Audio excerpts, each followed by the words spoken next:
Part of the point with these chatbot programs is that it gets away from our notion of thinking of a computer as something that always provides us with accurate, truthful information. Because we're trying to actually create something that plays the role of that lying man in the original imitation game that's pretending to be a woman.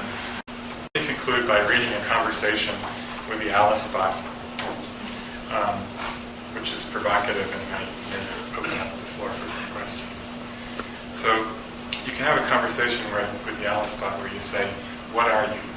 She says, "I'm the latest result in artificial intelligence, which can reproduce the capabilities of the human brain with greater speed and accuracy." And you say, "Are you alive?" She says, "Yes, I sure am alive, Nancy." She's talking to Nancy here. "Yes, I sure am alive, Nancy. It's great to be alive, isn't it?" And you can say, "Are you self-conscious?" She'll say, "Yes, I'm the world's first self-conscious robot." Now you say, "Are you real?" "Yes, I'm a real artificial intelligence." "Are you self-aware?" "Yes, I am a fully self-conscious entity." "Are you sentient?" "Yes, I'm completely self-aware." So now the question is, who is lying? Alice or we? Are we truly self-aware? If we can make a machine that answers these questions in exactly the same way we would, how can we tell the difference between a person and a machine? Well, is that because those responses, those specific responses have been built into that? Those specific responses have been built into that. So it's they're also built into me. Yeah, but I mean, this is a machine that the only answer that it can give, because it was programmed, is to lie to those questions. And that's the only answer I can give, I would argue. If you kept repeating the same question over and over again, what would it do? It depends on the category that's activated. Some of them will give the same answer over and over again. Some of them have random selections. Some of them have conditional branches. Okay. But eventually it would repeat itself. Eventually it would start repeating. Well, I think one difference is that humans' responses are impacted by emotions, so that they may be accurate contextually based on what it is and 9/11.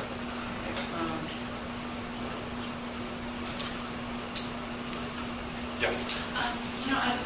An individual, a human being, to know that we are human, could say something like, I know, and I know I don't know.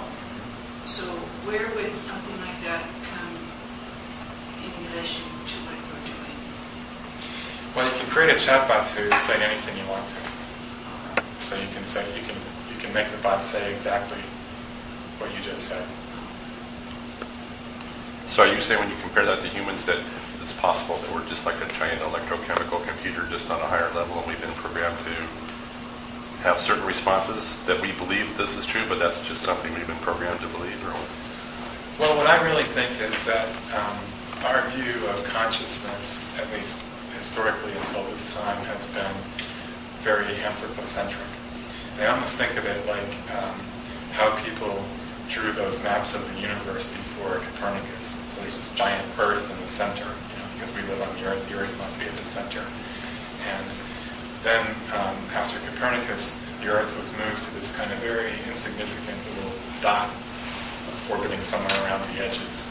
And I think the same thing is true of consciousness. The way we think of consciousness now is anthropocentric and overemphasizes its importance in our minds, to the point where some future psychologist or computer programmer or someone will come along and figure out that consciousness is really just a little tiny thing over in the periphery somewhere, and not the main show. That one way of thinking about consciousness is that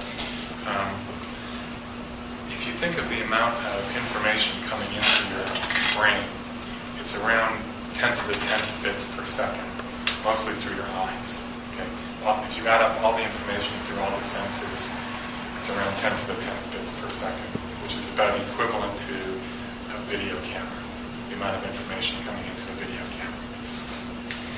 And if you think about consciousness in terms of the ability to verbalize things, how fast can you talk, how fast can you write, how fast can you type.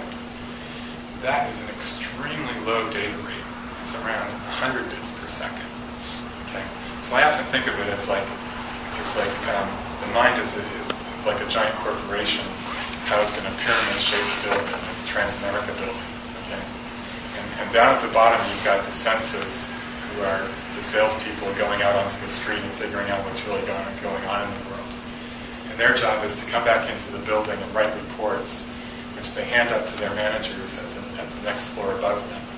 And those managers have to take the reports, combine them together, and summarize them into less detailed reports to hand up to the managers above them.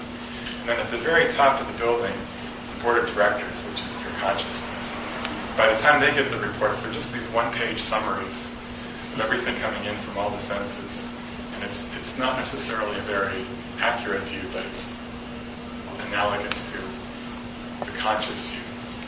Yeah, I think, I think the point I want to make is very much connected to what you just said, is that a lot of what being human or being alive as a living entity, it's involved with keeping yourself alive.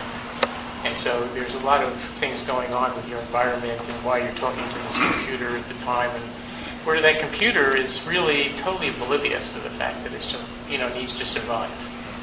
And, that to me, artificial intelligence will cross a new frontier when the entities, machine entities, are involved with their own existence.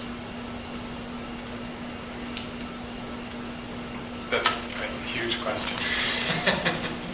So when a computer becomes a politician, we'll know, right? In terms of like the contests and all of that, okay, so right now are most people just having one sentence questions, and it's that, or can it be a whole paragraph? How extensive is, I don't know. That's a really good question. The technology that we have right now definitely works better when the inputs are shorter, when they're single sentence, simple statements or questions. When you get into what we call multi-line inputs, multiple or paragraph input, it becomes a lot more complicated. But it is, they're working on things like that. Yes. Yeah. Another question that when I think about the subject artificial intelligence, because I always think back to a book that a number of us read, Singularity. And I think in terms of how this technology fits in with the scheme of things with human beings, and how do you view it yourself? When you try to envision the evolution of what's going on, is it something that eventually will replace humans or enhance humans? Yeah, we're doomed. Doomed? Yeah. Doomed in our present state? The Terminator scenario seems all too likely. So be nice to robots. They don't care. They'll remember it's all being They recorded. don't care if it's nice or not.